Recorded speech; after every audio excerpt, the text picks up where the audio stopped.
National Herald मामले में सोनिया गांधी और राहुल गांधी का चार्जशीट में नाम आने के बाद से देश भर में राजनीति और ज्यादा गर्मा गई है।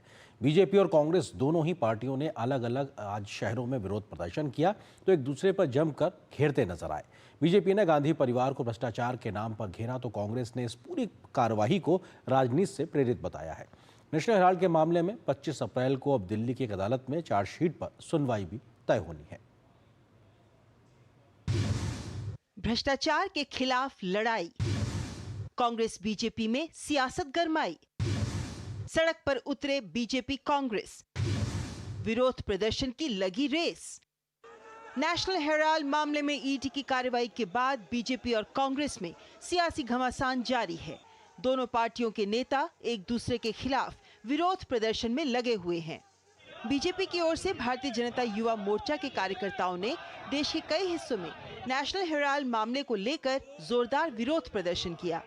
भाजपा का आरोप है कि कांग्रेस ने जनता के पैसों का गबन किया है और इसे पार्टी नेताओं के निजी हितों के लिए इस्तेमाल किया गया।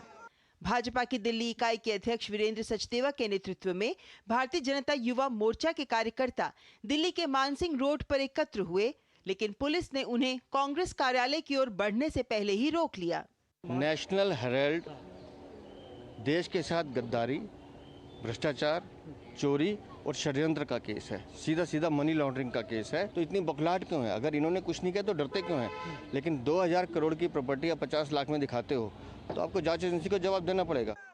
वहीं पटना में युवा कांग्रेस ने केंद्र सरकार के खिलाफ जोरदार प्रदर्शन करते हुए सचिवालय हॉल्ट पर ट्रेन रोक दी।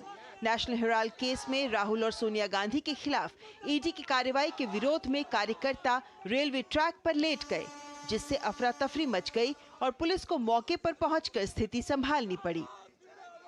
इस देश में गैर कानूनी तो काम बीजेपी कर रही है। हम लोग तो इस प्रदर्शन के माध्यम से केवल सरकार को ये बताना चाहते हैं कि आप ये गैर संवैधानिक काम मत किया करिए, देश के विपक्षों का आवाज दबाने का काम मत करिए, ईडी और सीबीआई को आप तोता बनाने का काम मत करिए। कांग्रेस कुछ भी कह रही हो, लेकिन बीजेपी इस मामले में कांग्रेस नेतृत्व पर जोरदार तरीके से हमला कर रही है। बीजेपी के वरिष्ठ नेता अनुराग ठाकुर ने शुक्रवार को एक प्रेस कॉन्फ्रेंस में हेराल्ड मामले को कांग्रेस का भ्रष्टाचार मॉडल करार दिया।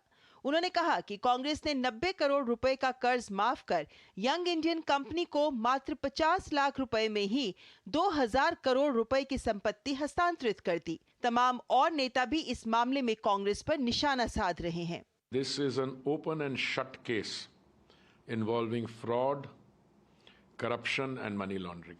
ये अखबार जो है ये 2008 में ही छपना बंद हो गया था। It ceased to exist.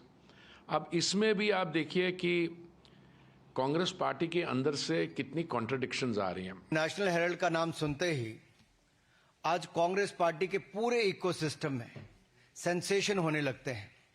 Sensation जैसे कि छटपटाहट, कपकपाहट, धड़धड़ाहट, फड़फड़ाहट, डगमगाहट, लड़खड़ाहट। और ऐसे सेंसेशन होने लाजमी भी हैं क्योंकि पकड़े जो गए हैं। नेशनल हेराल्ड मामले में ईडी की ओर से सोनिया गांधी और राहुल गांधी के खिलाफ चार्जशीट दाखिल की गई है। अब इसी मामले में कोर्ट 25 अप्रैल को संज्ञान लेगा। Bureau report, DD news. और बात वक्फ कानून की। देश भर में नए वक्फ कानून को समर्थन भी मिल रहा है।